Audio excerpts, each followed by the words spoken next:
Hello, and welcome back to MetalDisciple.com's Metalheads podcast. My name is George Washburn. And I'm Buke. And here we are with episode 2. Who thought we'd come back for another episode? Yep, back again. I just wanted to say before we get started that last week's episode, and now this week's episode, is now available on iTunes, so you can pick that up there. We also have a new website, wearemetalheads.com, and you can stream the episodes there as well.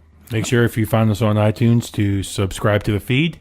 Leave us a review what you think. Yes, please let us know what you think. Hopefully we will improve. So when I was working on last week's episode, I noticed what I just did. I noticed a lot of uhs and ums, and so anyways, I cut out as many as I could, but some of them, there was just no way to get rid of them, so I apologize. We are going to be working on that, and hopefully I think it's part of the learning curve that we have to get over that goes along with this, too. Well, it was a lot of podcasts I listen to. Sure. They all talk about this. It was mostly me. Yeah, you had a few, too. So anyway, a new topic I wanted to cover this week are new releases. I figured it would be cool to talk about all the albums that come out during the week that people might want to hear about. There's so many albums that come out every week, I can't possibly review them all on the site. So I thought maybe it'd be cool to at least mention some of the ones that sound kind of cool. Kind of hit the highlights. Exactly, the highlights. That's a good way of putting it. One standout album this week is the new Aborted. It's called The Necrotic Manifesto. These guys are fucking brutal. Yeah. It sounds... I think you know what you're getting into when you listen to them. Yeah, they are pretty damn heavy. And this album, the little bit that I've listened to so far, it sounds even heavier than last time. Autopsy, they are releasing a new album this week. Tourniquets, Hacksaws, and Graves. I know these guys. I've listened to them somewhat in the past. They're obviously a classic death metal band.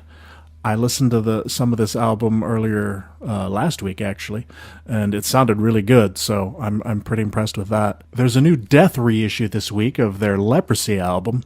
You gotta love Chuck. You got to. Yeah, so you know what you're getting there. Anything special with that they say on there? I did not notice. Yeah, maybe probably a live track or something, knowing the way they do remasters now. They usually add something, yeah. Also this week is a new band called Devil You Know, featuring Howard Jones from Killswitch Engage. Are you going to pick that one up? I've had my finger on the pulse of this one for a while. I have no problem admitting that I'm a big Killswitch fan. I have for a while. You know, Howard left the band for personal reasons a couple years back, formed this new band, the Devil You Know. I saw the video earlier in the year, or towards the end of last year, and the sound that I took away from it was kind of a Fear Factory type of sound, that fast pace, real heavy on the fast drum work. Sure. The drummer, in fact, is actually an ex-Fear Factory member. Really? Was from Divine Heresy. Oh, right, okay. Which, kind of has that similar sound and speed to it. I actually listened to some tracks from the album before I knew that it was Howard's new band, and I was like, okay. Yeah, and I've always been... It's not bad, and then when I saw that it was Howard, I was like, oh, well, all right, well, maybe I like this a little better than Killswitch Engage. I have always been a fan of his screaming vocals. He's really clear with what he screams, and I've always liked that in screamers. Right on. And vocalists, so I would definitely be getting that. Another album I know that you'll be interested this week is the new Ed Guy. I have already been looking to buy this one. A couple of their albums are some of my favorites. This one's called Space Police, Defenders of the Crown. Sounds a little, goofy, but that's Ed Guy. Their Rocket Ride album is one of my absolute favorite power metal albums. You gotta love that Tobias is holding the torch for this older style of metal. But I just wanted to say that the thing I like about Ed Guy over his other projects, Avantasia and stuff, is that it's more true power metal in the sense it's not as symphonic and where you hear powerful orchestra sounds and that type of sound. It's more just the real early Hammerfall style, just classic power metal band. Yeah, super catchy songs too. Ed Guy is one of the few power metal bands that I still really dig. I mean, there's still plenty of power metal bands that I dig. Don't worry, I'm not trashing the genre or anything. But there's a lot of crap too. There is. If we ever get into a list of like our top 5, 10 songs, their song "King of Fools" easily one of my top 10 favorite songs. Maybe next episode we should do a list of our favorite power metal bands. Maybe. Moving on, the new Insomnium album, "Shadows of the Dying Sun." These guys you gotta love. Yeah, you turned me on to these guys. Another band coming out this week is Lord Mantis. You probably haven't heard those guys, but they're pretty harsh death metal stuff. I heard their last album, so I'm curious to see what this one will sound like. The next band is one that I've been waiting curiously to find out what their new album's going to sound like. This is another one of the Metal Blade Doom bands. This is Portrait. I think you mentioned to me recently that you'd heard these guys, and you were like, what's the deal with these guys? Well, we'll find out this week when the new album drops. There's also a Saxon live album out this week. Those guys are still putting stuff out. Yeah, St. George's Day Sacrifice live in Manchester. They sure have enough tracks that they can pull from. Yeah, I've never been a huge Saxon fan, like from back in the day. When I first heard Saxon in the mid-late 80s, it didn't sound like Metallica or Megadeth, the bands that I was getting into at the time, and so I wasn't really into it. I was like, meh, okay, I get it, they're new wave British heavy metal, whatever, but not for me. Then in more recent years, I've been going back thinking maybe I should look into it and rediscover the band because I'm probably missing out on some things, and recently I picked up a couple of the albums on vinyl, Strong Arm of the Law, Denim and Leather, stuff like that, and I have to admit, it's actually pretty cool. So, do they get? I know with the long career that they've had, do you hear other bands really talk about them? A lot of bands list them as an influence. I mean, that's what I was. Particularly like Lars Ulrich from Metallica, and a lot of the guys that came up in the '80s, they really had a passion for Saxon, and that's one of the reasons why I went back to listen to them again, because there's got to be something there. They're still around. They've had this longevity for all these years. There's got to be something that I'm just not picking up on. In the States? No, not really. Yeah. The final album that I'm going to mention this week is the new Whitechapel, Our Endless War. I know these guys are a band you like. Yes, I do like these guys. Just your standard issue. Like almost, I hate the genre term, but I've seen it attached to them, like a deathcore type of sound. They're in the same vein as your Despised Icons, your Suicide Silence, those type of bands. They've done a very successful, if I'm correct, Indiegogo campaign for this to actually do a DVD of a concert. Right around this time, I think, to go along with the making this album, if I'm correct. But I know on the internet, there's a lot of talk surrounding this band. I just want to sort of derail the whole conversation here and just mention how much I hate bands that have core associated with them. Now, I do actually kind of like Whitechapel. They're kind of cool. They're not as stupid as so many of the metalcore bands. Metalcore. Fucking hate. We're talking to you, Trina. Yes, fucking. I love you, Trina, but God, you have terrible taste in music.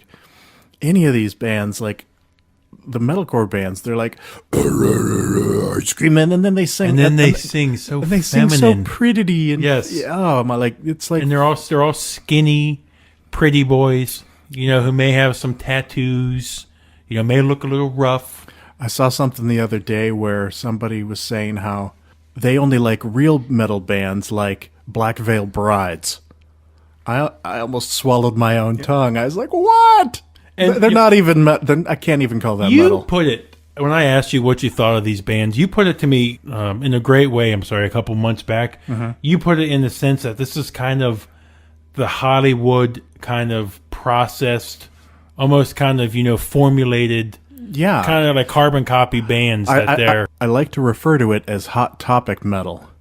Perfect way to put it. Perfect way. Is that store even still around? It does. Yeah, they've kind of transitioned more into like music and like a video game nerdy store. Yeah, Hot Topic metal. It's like, it's a great way to put it. These are kids you see hanging out at the mall who, when I was younger, coming up in the metal scene, a lot of kids were wearing, the Slipknot and stuff. Yeah. And just because they may scream, they think they're heavy. And that's what these kids listen to. And these bands sell a lot of albums. I don't care if you sell a lot of albums. I'm not going to hate you because you sell a lot of albums. Yeah. Metallica sells a lot of albums. I love Metallica. That's not a reason to hate a band. But the fact that it feels so geared towards selling albums, these kids, they want something rebellious and aggressive, but they need that catchy vocal hook in the chorus for them to be able to like the music at all. And it's a great way to put that. Because, when you even hear the chorus and the singing in the chorus, and I know this is not Whitechapel where we started with, right? But the singing in the chorus is a very feminine sounding male. It's very generic. Very. It's so bubblegum pop. I don't care if you have clean, going back to Ed Guy, they have very catchy, clean vocals, but it doesn't sound fake. And that's what these metalcore, deathcore bands, I mean, deathcore maybe not. The deathcore probably doesn't have clean vocals. Mm-mm. And so like Whitechapel, maybe I like them, maybe I don't. But anybody that's metalcore, like, what's another one of those bands? Vampires Everywhere. One of the worst bands I've ever heard. I see some of them. I was looking on the charts the other day, band of Mice and Men.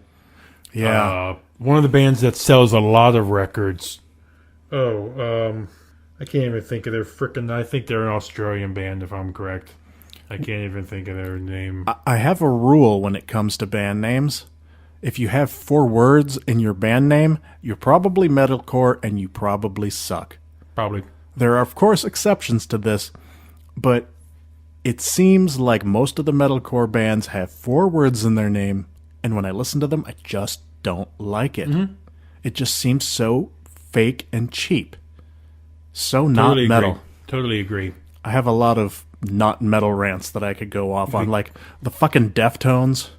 Why do they keep showing up on best of metal lists and year-end lists, and they're not metal? I think it goes back to that same point that if you throw in screaming, because that's edgy. Do they scream? I haven't listened to them since like their first or second album. They do. I will admit, when I was younger, they're around the Fur album with My Own Summer on it. I thought they were like a Korn ripoff.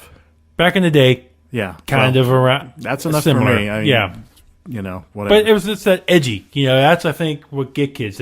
Kids think it's metal or think it's super heavy if they scream, if they're harsh, and that's what a lot of those bands do. Yeah, well, but they also, because you see a lot of females attracted to those type of bands, and a lot of the artists again aren't your metalheads. Your classic big guy, long hair.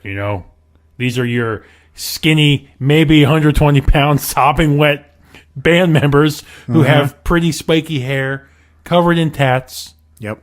Who, when they're on stage, also look good to these fans. Not to us. We're not listening to them. Don't care what you look like. I only care what you sound like. Yep. What else we got?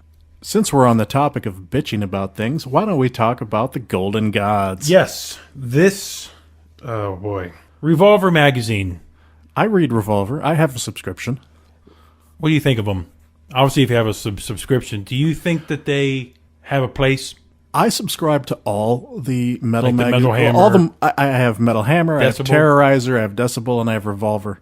I get them because I like to, because of what I do, I have to keep on top of what's going on. I need to know all the new music. I need to know all the new news. So I get all these magazines. I have to say, of the 4, Metal Hammer and Terrorizer, the British magazines are by far my favorite. By far. Decibel's pretty good. I mean, Revolver's usually okay, but like Decibel and Revolver, sometimes they pander to a little bit to this stupid American bullshit metal. There we go. That's what we're talking about. Yep, those bands, just like we were talking about. So it doesn't surprise me that the Golden Gods turned out the way they did. Mm-hmm. But honestly, what the fuck were they thinking? Now, forgive me here. I should have maybe done a little more research. I don't know if this is their second or third year. Oh, it's maybe fourth. Oh, it's got to be at least. I mean, maybe 3 or 4. It's not, we're not talking 10 years here. I don't think so, but I mean, Dio was alive when they were doing these. Yeah, because they got like a Lifetime Achievement Award or something like that. I just wanted to go over some of the highlights to this and get your input on some of these. Lowlights, you mean? First off, the big The show started with Marilyn Manson doing a surprise intro of Slayer. I dig Marilyn Manson. Well, I dig like first 4 albums or so of Marilyn Manson. You don't dig the weird fat Marilyn Manson that he is now? Not so much. He's a little too weird for me these days. His music's not as interesting as it used to be, but I still respect the man. Not entirely metal, you know, he's kind of his own genre almost, but you know, I respect him, but I'm okay with him being at the Golden Gods. So Slayer came out, I should say, I think right before this show happened, the award ceremony was announced they had signed to Nuclear Blast. That's right. I was surprised by that. I mean, you know, Nuclear Blast is a great label. It's a pretty big metal label, but they've always been on, you know, bigger labels. And did I see that correctly, too, with speaking about new labels and albums? Was there a new record going to be the first one produced without... Jeff Hanneman? Oh, that. You mean Rick Rubin? Yes. I hadn't read that much yet. I thought I may have seen that. I thought I saw that with their last album. It makes sense. I want to bring up, since we came onto this topic, I wasn't thinking this ahead of time, but what do you think about Slayer without Jeff Hanneman? Is it okay? You know, some people are calling for the band to break up after Jeff died. I'm a little bit on the fence myself. I was listening to the new track Implode. Mm-hmm. Which they played. And it didn't really move me. It was okay. I mean, it was kind of semi-typical Slayer. When was the last album, though, that caught you by Slayer? Gosh. God Hates Us All. God Hates Us All, I was about to say. That was my last of the recent releases that still I can put on, and I say this is a Slayer album. I've listened to or read some of the previous band interviews, and most of the Slayer albums tend to be either Jeff-centric or Kerry King-centric in terms of the amount of songs that each of these guys writes. Some of the albums, they split evenly, but you know, a lot of them, they tend to be either Jeff or Kerry-centric. And I seem to prefer the Jeff-centric albums. No disrespect for Kerry King. I want to be clear on that. Kerry King is a god. I love the man. He's an incredible player, incredible songwriter.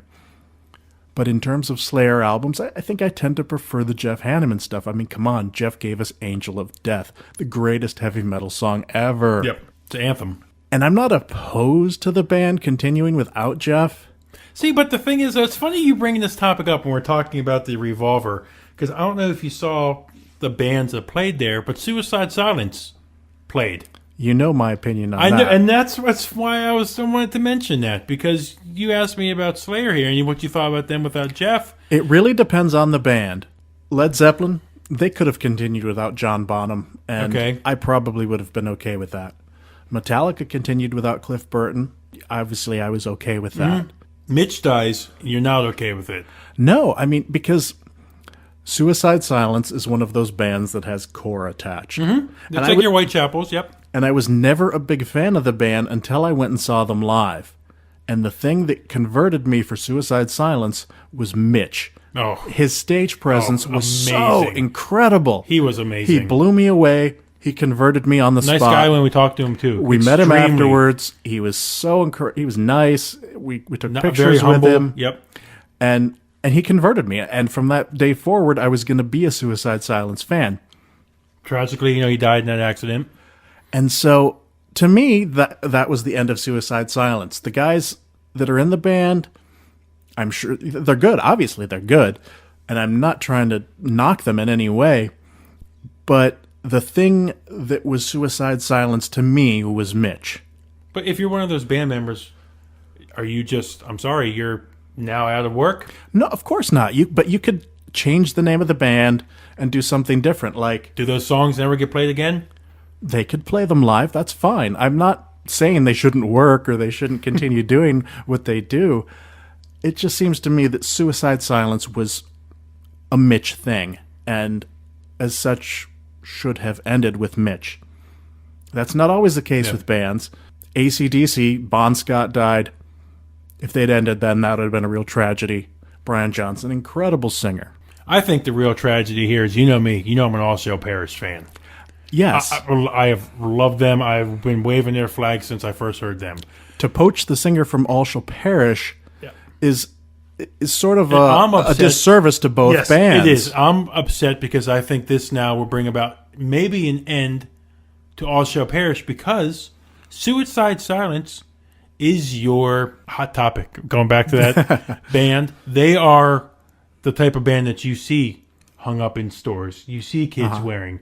When you look at like Job for a Cowboy, Oh, yeah. they were really out front, like Suicide Silence, and taking this genre and really, getting it pretty some commercial success in the metal world. Yeah. They were starting to see, supporting dates on tours and stuff like that. So going back to my original point, I was upset in the sense that maybe this will be an end to All Shall Perish, because the rest of those members, are they now going out, finding a new singer? It's a domino effect.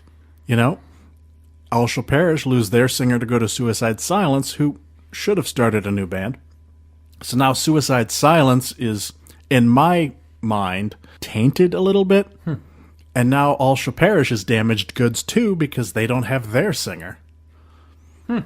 It takes a really amazing singer to come in and pick up where the last amazing singer left off. Is the issue you have then with the person who comes in to replace, or is it that the singer is what makes the band?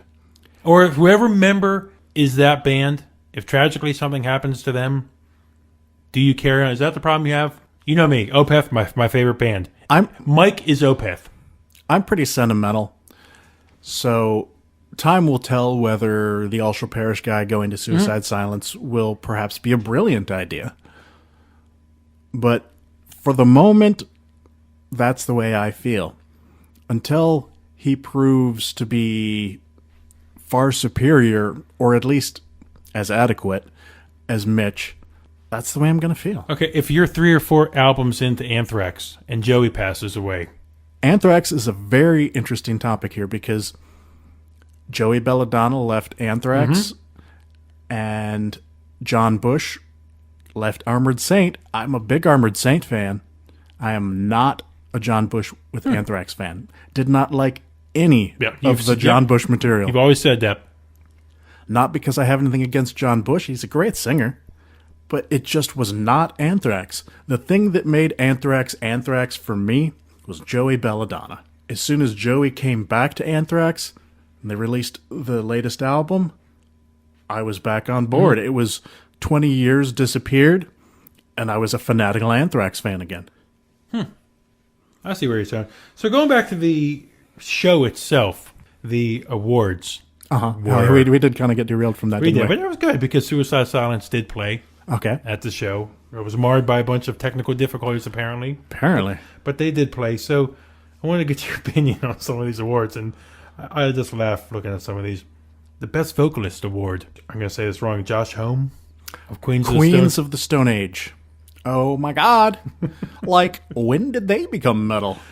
The Revolver Golden Gods Best Live Band, Rob Zombie. Can I just derail us again for a second? I have a great respect for Rob Zombie, particularly the material he did with White Zombie.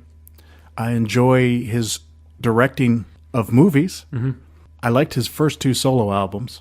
I haven't cared for much of anything that he's done in the last decade. And the one time that I saw him live, this was with White Zombie, so it was a while ago. Was it Ozfest? No, it was actually White Zombie and the Ramones at the Palace of Auburn Hills in Michigan back in the day.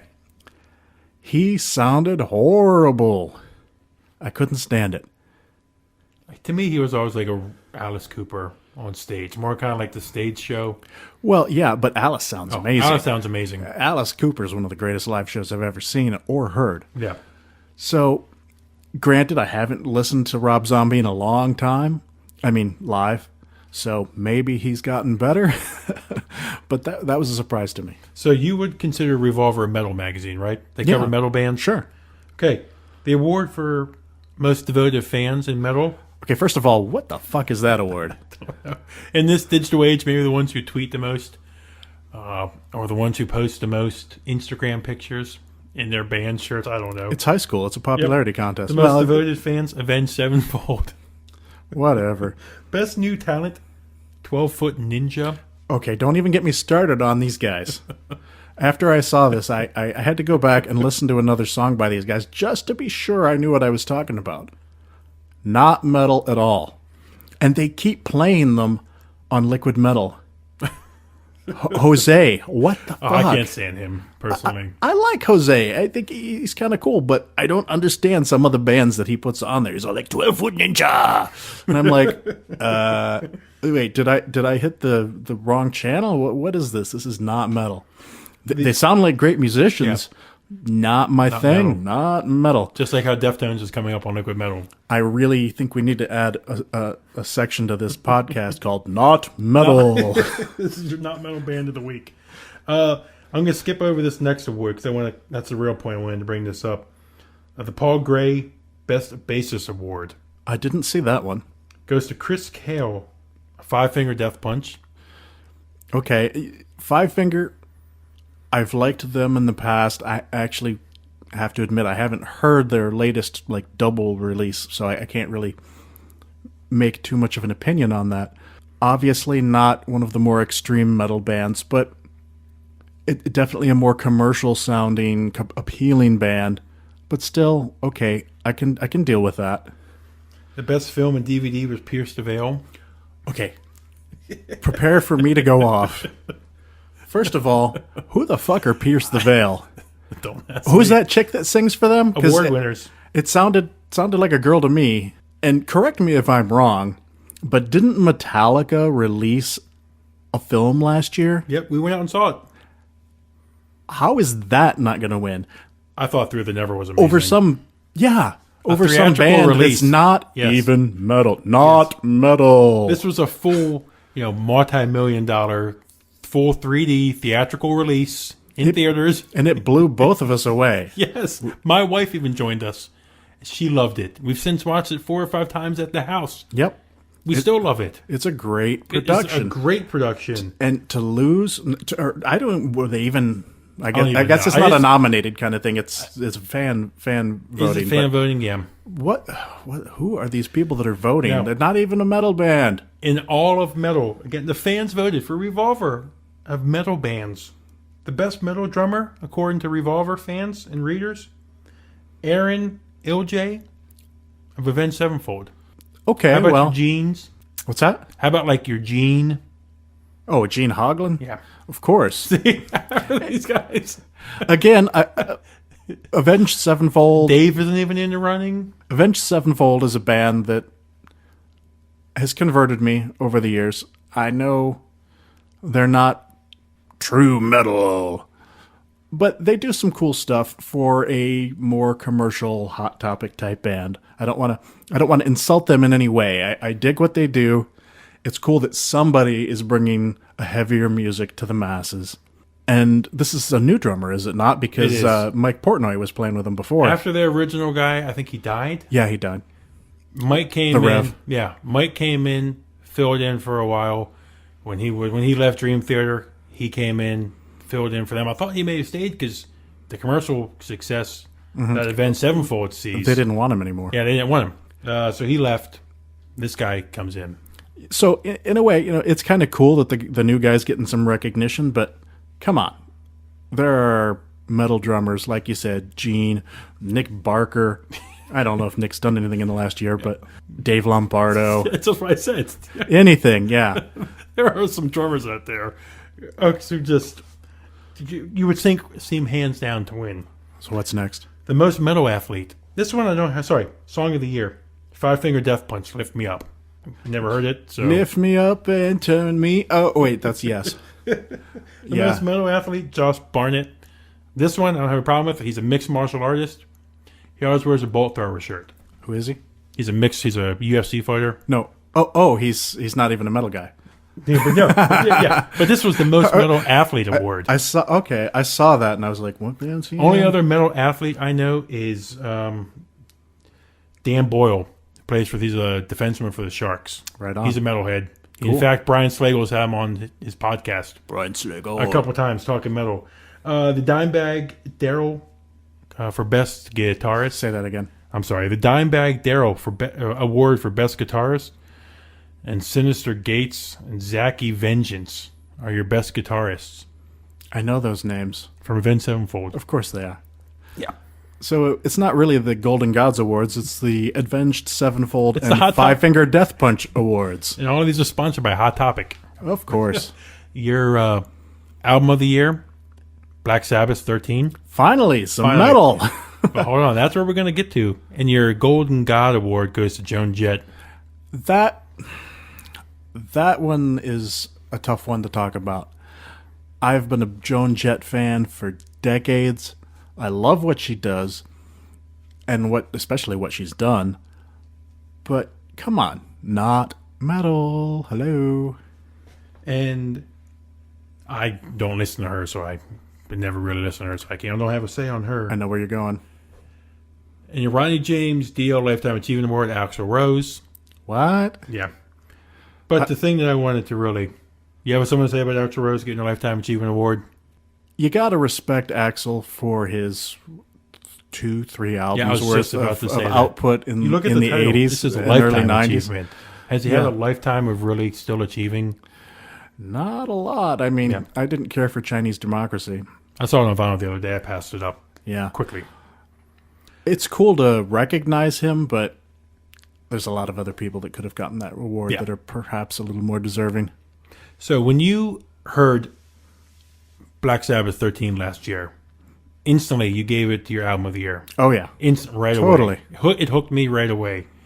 But what I wanted to really get your take on is Revolver gave their Comeback of the Year award. Did you see this? I did. To Deep Purple. I'm a big Deep Purple fan. And But you know what? You know what's not Deep Purple? Deep Purple without Richie Blackmore. yes. And apparently Scott Ian gave this award away, and he tweeted about it later. I love Scotty. Blown away with that Black Sabbath. Yep. Yeah, he got passed up on this. This was the first Sabbath recording, what was it, since 76 or 8? 78, I think. Yeah. The original, Or minus Bill Ward. I think he left the band in 80, Yeah. but yeah. It's a monumental landmark album. Without a doubt. Deep Purple. Did anybody even listen to Deep Purple last year? No. Who's in the band these days? I pulled him up on Wikipedia earlier. I mean, I don't know what. I think Ian Gillan is still on vocals, and I love Ian. But last I heard, like, Joe Satriani was in the band, and there's just no way in hell that should not have gone to Black Sabbath. But the album was Deep Purple, Now What? I remember that coming out, but sorry, was their 19th I missed album. that one. Yep. Let's see who's on the drum. Ian Pace on drums. Yeah, Ian Gillan on vocals. Those Roger Glover on bass. Stephen Morris on guitar. Oh yeah, Morris. Don Avery on keyboards. Okay, well, that's mostly Deep Purple, but that's Sabbath. There's just no way. I mean, come on. So this is probably the modern day Jethro Tull. Yes. Metallica Jethro Tull moment. Yes. Yeah. So I wanted to get your take on that. And what's funny is that Revolver can't even be blamed. They're like, hey, we didn't pick them. The fans picked them. Obviously, the fans are a bunch of dumb shits. Yeah. This is pathetic. So, Jethro Tull is your comeback artist of the year. Hey, I like Jethro Tull, too. I'm sorry. Not Jethro Tull. I'm sorry. Deep Purple. Deep Purple. And I like Deep Purple. So, I don't want to insult the guys, but this is a real, what do they say, travesty of justice. Yeah. Because, with Tony and his health right now, who knows how long, he may be here. So Tony will be eternal. Yes, Do not speak like that. These guys need all the awards they can get for at least getting together and even putting this album out. So next up, let's talk about what we've been listening to this week. What have you been listening to? I have been listening to an album you actually turned me on to. Nice. It is the Hark Crystalline album. I just got that on vinyl last week. Did you really? Yes. This album it's a real, sludge metal album. I likened it to Baroness. Or It's Baroness, as they like to say. I liken it to early Crowbar. Okay. I was kind of hearing some early, like I said, the first or two Crowbar albums. Mm-hmm. I was hearing in this. This is a Welsh trio. Yeah. The lead singer used to be in a band called Taint. Okay. Just sludge, really good sludge metal, really crushing, sludgy riffs. I just love. Yeah, You turn me that on is this album. It's That's a great. great album. I'm impressed that you are listening to Yeah, for fans of Crowbar, Mastodon, Baroness, check this album out. It's their first album, debut release, really good. Excellent. Me, before I get into what I've been listening to this week, today I got a couple of new albums in the mail, and I'm giddy and I have to talk about them. These are all on vinyl. I got Entombed's second album, Clandestine. I got Creator's Pleasure to Kill. I've been looking for that one. And one that you never see on vinyl, Life of Agony's second album, Ugly. Mm-hmm. This was only printed on vinyl in the Netherlands and Germany. Really? And this appears to be, I haven't checked it yet, but it appears to be one of the Netherlands copies. So it's actually from 1995. Anyway, what I've been listening to this week is an unofficial release. To go back to Life of Agony for a second, do you have River Runs Red? On vinyl? Yeah. Not an original. I have original? the reissue from last year. Okay. What I've been listening to this week is, it's not an official album, but I found it on Bandcamp. Actually, I first heard it on YouTube and then discovered it was available on Bandcamp. Is a Woods of Ypres live album. Wow. Man, you're taking my breath away. I thought I'm the live album guy. I know. Wow. I am so man crush on David Gold, rest in peace, brother, that anything and everything that's Woods of Ypres, I'm going to grab. I've got all the albums on CD now.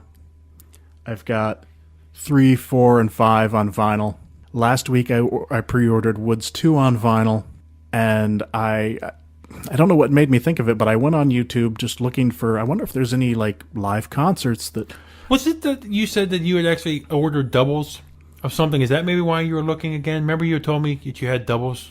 I do have something? 2 copies of Woods 3 because I ordered one of the colored versions. That's it. And then I realized I didn't order the most limited one, and yes, as you know, maybe that's why you're on. Okay, I had to. I realized I didn't get the one that I actually wanted, so I went ahead and ordered the more rare version because that's the kind of consumer that I am. Was he printing these himself before his passing? He did have his own label, Krankenhaus. Because I know that I asked because I know that they're extremely limited. Right. The first 3 albums were hard to find. The 4th album he put out on Earache, and the 5th album. And now Earache is going back and reissuing. So this live album, it doesn't appear to be through any sort of label or anything. It says something about fan tribute or something. I don't know. Like a true bootleg? Yeah, basically. Like a Grateful Dead bootleg? Maybe. It says something about recorded by Station 4, so I think maybe it's a TV station or a radio station recording. The quality is what made me... Is it like a soundboard quality recording? It's at least a soundboard or better quality recording. I started watching the video on YouTube and I was like, whoa, this sounds really good.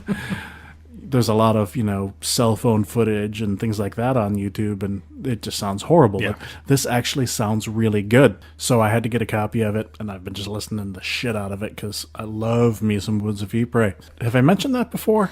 Hello. I love Woods of Ypres. I'm so sad that there's no David anymore, but what are you going to do? After you and him had your little tiff, but that's a story for a different episode. Actually, I won't go into it too much, but the last couple days I was feeling rather sad about No More David, and I went back through my email looking for the last Twitter exchange we had. If you look at his Twitter feed, it's there in his last couple months. Yeah, I couldn't find the emails, but I did favorite those emails, the Twitter exchanges, and I went back and read them, and I'm like, I'm such an asshole. The last time I talked to him, he was mad at me. He died mad at me. He did. And that just breaks my heart. But what are you going to do?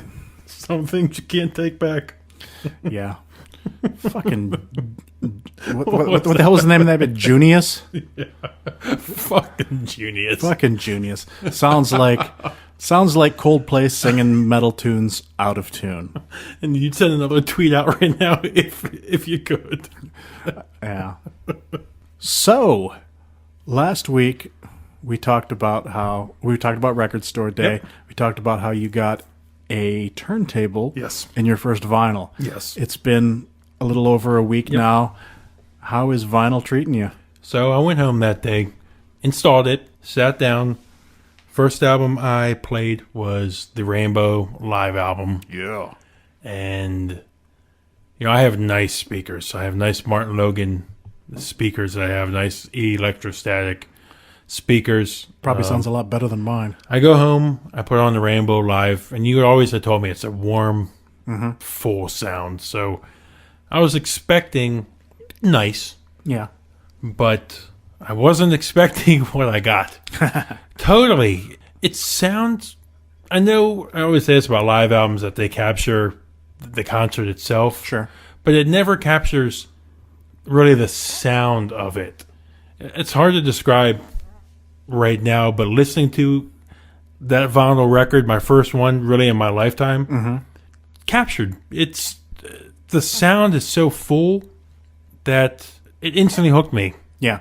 Instantly, just the clarity of it, the every tone. Clarity is a good It's word just to it's just a describe it. full, warm sound. To me, it almost sounds like they're playing in the room with you. That's the best description I've heard of it. Yeah. I have enjoyed the sound from that so much. The Opeth Watershed Record Store Day exclusive, I haven't even listened to that yet. Wow. Just because that live album sounds just like you said. It sounds like they're 10 feet from me Right. playing.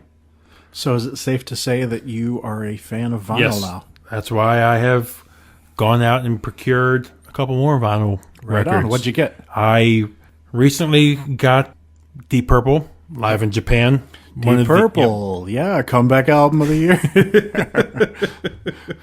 That's one of the critically acclaimed live albums. I've got that one too. It's incredible. I got, look at this. Wow, if we only knew what topics I'd bring up for this podcast. I got Black Sabbath's third Hell yeah. Which I know you album got. of the year. Yeah, Yes. I pre-ordered that. Yeah, it was your motherfucker. product you got. Yeah, Yep. you gotta. I got British Steel Judas Priest. and Oh, before we move on, I have to. I don't know if you heard it. They posted a new song from the new I saw album. that. I didn't hear it. Redeemer of Souls sounds like a It's their first one without KK. on. Yeah. Yeah. I gotta admit, I didn't care for the last two albums that much. The Nostradamus. Nostradamus and Angel of Retribution. Not as good as the earlier albums, but this song, maybe I'm just being overly excited and Maybe your expectations are optimistic, okay. but it sounded pretty good. So we'll see how it turns out. Anyway, moving on. So I'm hooked on vinyl. Hell yeah, man. Absolutely hooked on it. Right you can on. go out and I find myself checking eBay all the time for what's out there. This makes me very happy. Buke goes to stores with me and sits there patiently while I dig through bins and I buy all this vinyl, and he doesn't get anything out of it other than my Seeing your happiness. Yep. seeing my happiness. And how altruistic is that? You gotta love it. So I'm happy that now when we go out, you'll be able to get something out of it too. Yep. I will have to broaden my horizons more, which I don't do right now so much with music. But since, a lot of metal is hard to come by on vinyl as it is, original releases and stuff like that, I'll have to broaden my horizons more with. That's good. And I've heard that jazz albums Oh yeah. sound excellent. I've got a Miles vinyl. Davis one that I picked up recently, kind of blue. Great. Yeah, I've heard jazz sounds amazing.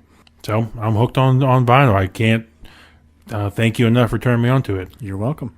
So there's another topic that I wanted to start covering regularly on the show.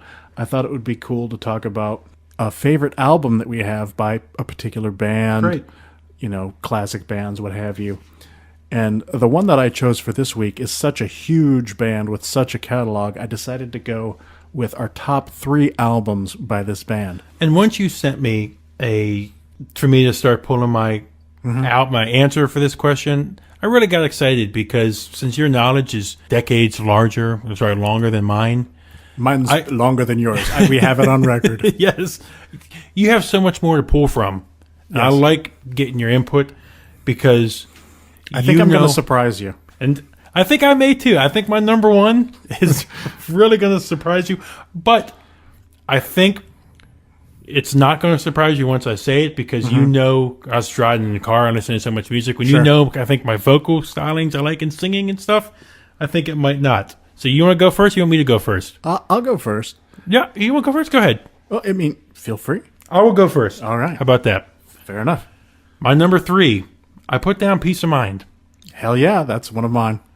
The Trooper, Die With Your Boots On. You can't go wrong. It starts out, Where Eagles Dare, Revelations. Yeah, that is. I didn't actually rank my top 3 like 1 favorite, 2 favorite, 3 favorite. These are ranked for me. Right. For me, I didn't actually think about it. I was just like, these are in my top 3, and Peace of Mind was one of mine. It was actually the first Maiden album that I got on vinyl, and every song on there I love. There's some deep tracks on there, maybe. Yeah, I guess you call them deep tracks. Songs like To Tame a Land, Sun and Steel, Still Life. Those are all incredible Maiden tunes. You don't hear them enough, but every song on that album, and obviously Revelations, Die With Your Boots On, The Trooper, you can't go wrong with this album, so I'm with you there. My number 2 is the one you first gave me. The first Iron Maiden album, you said, start with this album. Sure. This is your introduction to Iron Maiden? I bet I know what it is. Power Slave. Power Slave. Yeah. That's Aces High, 2 Minutes to Midnight, Power Slave. Rhyme of the Ancient Mariner. Rhyme of the Ancient Mariners. One of, if not my top Iron Maiden song. If I had to pick a top, Power Slave would be mine. This is my other. You've got two. You've got me 2 for 3 here. No, Power Slave was my first introduction to Iron Maiden. I bought this album in 1984, 30 years ago. I was 1. When it first came out, I bought it. I was like, "Holy crap, Iron Maiden!" Let me say that again. I was 1. You were 1. So George has me beat. He knows his metal. I am old. Yes, I am. What do they call it on that Ian Christie show? That graybeards. I'm a graybeard, literally and figuratively. What do you think my number 1 is? Gosh, that's tough. And I see. I'm not sure if you're gonna guess. You can guess my number 1. It's not my number 1. But it's in my top 3. Power Slave would be my number 1. I have no idea. The anticipation's killing me. Brave New World. Really? Yep. Wow. I am a fan of Iron Maiden chorus. The Ghost of Navigator. Yes. When you get, especially it's those South American live albums that they record. Live in Rio. Or Rock in Rio, I guess it was. Yeah, Rock in Rio, when they do the Flight 666 and they're in. Great movie. The In Vivo live that they put out a couple Pierce years the Veil back. would have beaten Yes. Rock in Rio, or the Flight 666, but you know. The Wicker Man. Ghost of the Navigator, Brave that New song. World, Brave New World. Blood Brothers, the chorus for Blood Brothers. Just those 4 songs for me. Yeah. Just when you hear 70, 80,000 fans singing along with the band, and Bruce, and it's amazing. And that was Bruce's return back to the band. Yes, that was awesome. I was so happy that he came back. Wasn't that their first album as a 3-piece? A 3-piece. They were never a 3-piece. You mean with 3 guitars? On 3 guitars. Yes. Yes. Yes, with both Adrian, Dave, and Yannick. Yeah. Now I want to ask you about that. Do you think that's too much? Hell no. Of course not. More Maiden, more guitar. You can't go wrong there. Exactly. I'm a fan of all 3. So, out of the Silent Planet off that album, that to me is my number 1 Maiden album. Right on. So, do you have any guesses as to what it's not my top Maiden album, but it is in my top 3 guess? Knowing You, being the... See, this is where I'm in a battle. If you're a Bruce or a Paul guy. You know where I'm going with this. Where you're going. Is it their first or is it Killers? It is their first. It is their first, really? I have to include Paul Di'Anno.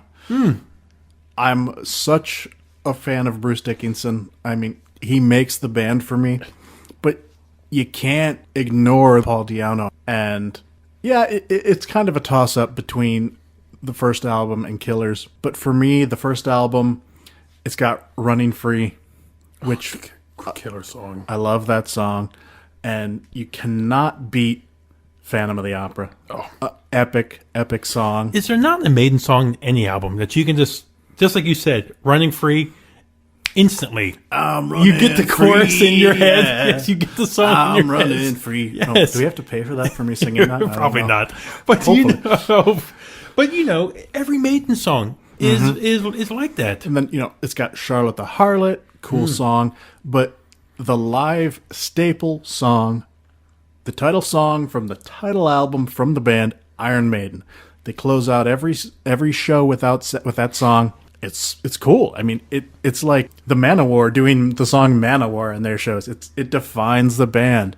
And so, yeah, if I'm going to pick top 3 albums, the first Iron Maiden's got to be in there.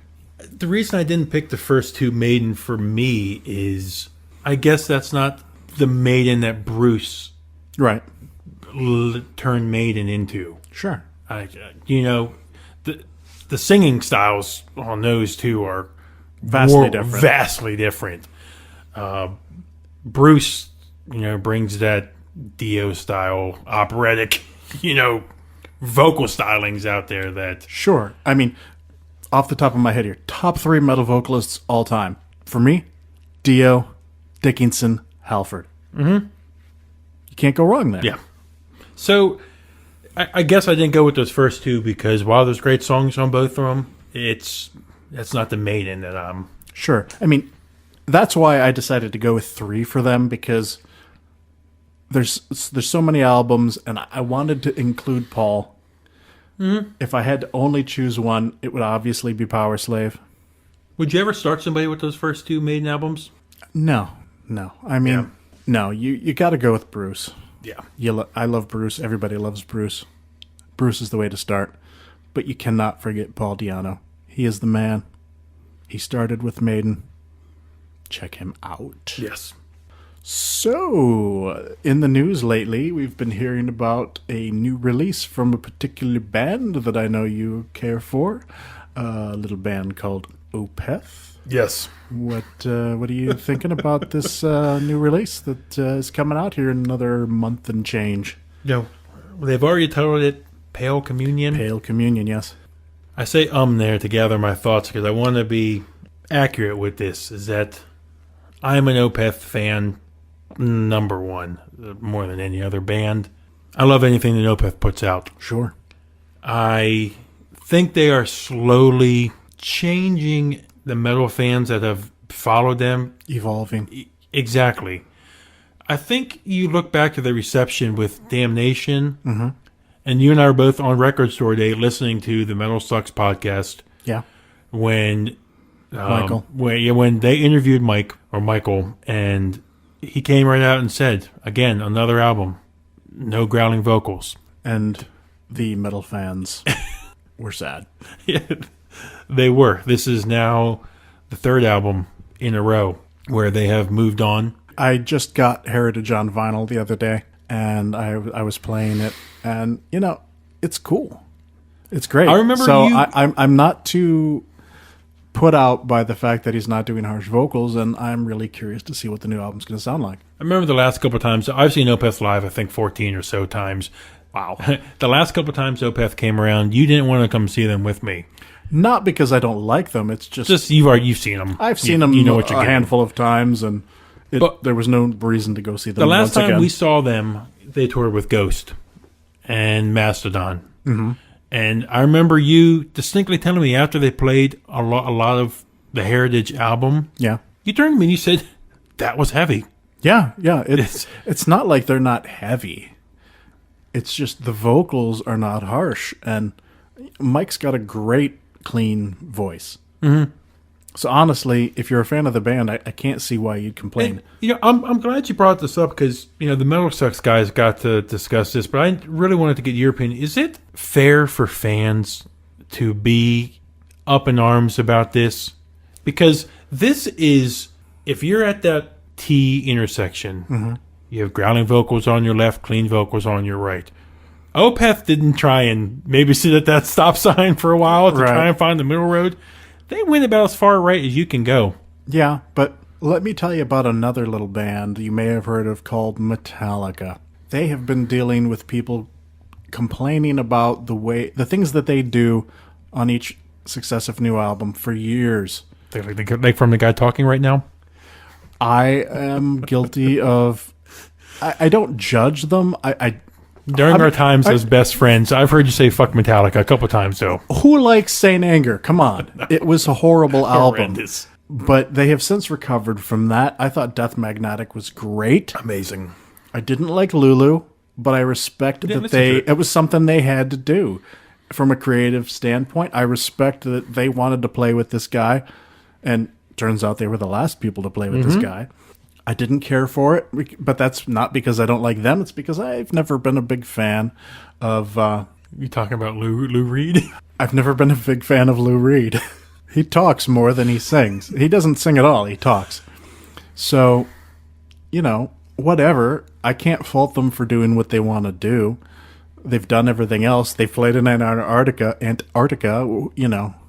whatever.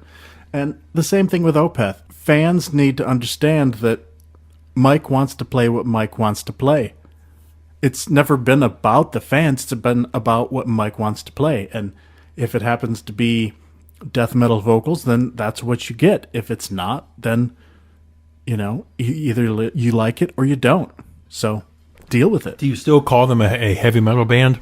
The music's still pretty heavy, so sure, why not? I mean, I don't know if Mike calls them metal, but I mean, he's very... He has been very outspoken on the fact that he's a fan of 70s rock. Prog rock. Yeah, prog rock, yes. And that's what he's, trying to reproduce. Sure, but even in that last interview we heard, he doesn't say that he doesn't not like metal. He still enjoys death metal. He just creatively, that's not where he is. But he feels like he's played it out and he can't think of new ways to make it evolve and move on. What you have told me in conversation many times, that death metal kind of stagnant right now. It is very stagnant. And he doesn't feel like he can contribute anything new. Yes. Yeah, I love death metal. There's a lot of classic death metal albums that I enjoy, but right now... It's just like, remember, I think the thing that got me the most in that interview that he conducted is, remember he said, what are you going to do? Make it faster? Right. You're going to scream more? You're going to play the guitar faster? You're going to do... Exactly. There are a few death metal albums that I'm like the new Autopsy this week. I listened to that, and I dig it. It's cool. It's not innovative. It's nothing new. So in Mike's case, if he wants to do something new, well, then, yeah, maybe you need to move on to something else. The new Massacre album that came out a few weeks ago, incredible. But there's just so many death metal bands right now that they're just sort of recycling what's come before, and it doesn't entice me to listen to more than one song. I'm like, meh, whatever, move on. But I'll be there day one, buying it. I will buy it on vinyl now also. I will see them on tour when they come around. Yep. I'm waiting for the vinyl pre-order. I still think that Opeth as a band are geniuses to me. Yeah. As big a fan of vinyl as Mike is, why is it so hard to find Opeth on vinyl? It's a great point. That is a great point. He has a massive vinyl collection. He talks about it somewhat regularly. We interviewed him and asked him about that. Like, why is it so hard to find Opeth on vinyl? Anyway, because you have them and I can't get them. I have all of them on vinyl now except for Ghost Reveries. You have Orchid? I do have Orchid. So that's nice. Yeah. Are those all original? No. Are they just reissues? I mean, some of them are reissues. I'm not sure. Probably most of them. Wow. Let's move on to our classics of the week. Last week, you brought up, actually, the band that I was listening to this week for my classic, which was Cemetery. You brought that up, and I was like, oh my God, I haven't listened to Cemetery in years. And so this week, it's not one album, but three. I went back and I listened to all the early Cemetery albums. Back in the mid-90s, when metal was, I mean, death metal and black metal were starting to emerge as like the big thing in metal. But because I wasn't necessarily aware of that yet, grunge was the whole big thing in the popular music. And so there wasn't a lot of metal that I could find. And one of the bands that I came across in the mid-90s that I really dug was Cemetery. And so I went back this week and I listened to their first couple of albums, and it was like, what do they call that? Memory Lane? Yep. So I have to talk about the first three albums. I'll keep it brief, but the first album, An Evil Shade of Grey. Classic early mid-90s death metal album. Reminds me a lot of Tiamat, or how the fuck you say it. The music is metal, but the vocals are harsh. Great classic album. I've been looking for this one on vinyl. It exists. I have not found a copy yet. Their second album, Godless Beauty. I'm sure you're aware of that one. A little more groove element introduced with this album, but still very early death. Great album. Can't recommend it enough. Third album is the one you mentioned last week, was Black Vanity. Eventually, Cemetery moved in a much more electronic and gothic sounding sound. Yeah. And Black Vanity was the first album to sort of start in that progression, but it's still kind of death metal, some harsh vocals, a little bit of, I don't want to say clean, but not so harsh vocals. You gotta hear this band. I'm sure kids these days coming up probably don't know about this band. You need to listen to Cemetery. Yes. That Black Vanity album is awesome. Yeah. Godless Beauty. There's a song on there called... That Bitter Seed is my favorite song on it. That is a good song. Now She Walks in Shadows is the opening track off Godless Beauty. Killer song. Now she walks the shadows. Now she haunts the night. Yeah. You gotta love it. Good stuff. Cemetery. Check them out. Mine is, I like melodic ballads almost sometime. And this album was a change for this band. It really was released in 1989. And John Oliva, I'm sorry, had kind of taken the band Sabotage in a different direction on this album. Yes. He had they were more a true metal band, before this, with a little thrashier sound prior to this. 1989 came around, and they released their Gutter Ballet album. It's a gutter ballet. I always go back to this frickin' album and that song as a progressive metal album. I'm surprised he didn't go Hall of the Mountain King. That's what a lot of people say to start with. My first the title track to this album, man, I love it. The guitar work, you gotta, is killer. It's a shame it's his brother, Chris Oliva. Yeah. Yep, was killed in a car accident. Fucking drunk drivers. Yep. If you're gonna drink, fucking get a designated driver. I think that was that driver's like 7th or 8th time driving. That's ridiculous. And we were robbed. Yeah. Yep. But John has not had luck. John Oliva's Payne, the guitarist, died not recently, but a few years ago. But I hear that they have a new guitar player and are actually going to do a new album, I believe. Their album that was released last year, that he put out last year. Anything with John Oliva. Yeah. My first Sabotage album was actually Power of the Night. I bought that on cassette at a place called Record Town, long out of business, Ann Arbor, Michigan, at the Briarwood Mall. I mention that once in a while in my reviews. I bought it. It was like in the, discount bin. And I was like, what's this? And I was like, all right, Sabotage. Yeah. And that was my start. So I have a sentimental attachment to that album. But Hall of the Mountain King, Gutter Ballet, any of those, any Sabotage you got to love. And of course, John now doing the Trans-Siberian Orchestra. Yes. And you had mentioned it earlier with the Iron Maiden song, Phantom of the Opera. I was reading a piece about that. John had actually recently watched it. Mm-hmm. And that kind of gave him some inspiration. Awesome. With the sound that Gutter Ballet came out with to kind of take the band in that direction with that sound that they came out with that. So excellent. All right. Well, I think we're going to wrap it up this week. So as I mentioned earlier, you can find us on iTunes. You can also stream the podcast on the new website, wearemetalheads.com. You can also check out Metal Disciple stuff on metaldisciple.com. We're also on Facebook there, and Twitter, and YouTube. The podcast will also be available on YouTube once I get that up there. Let us know what you think. Get a hold of us. Leave us a review, subscribe, share your Please. comments, please. Excellent. Tell a friend. Yeah.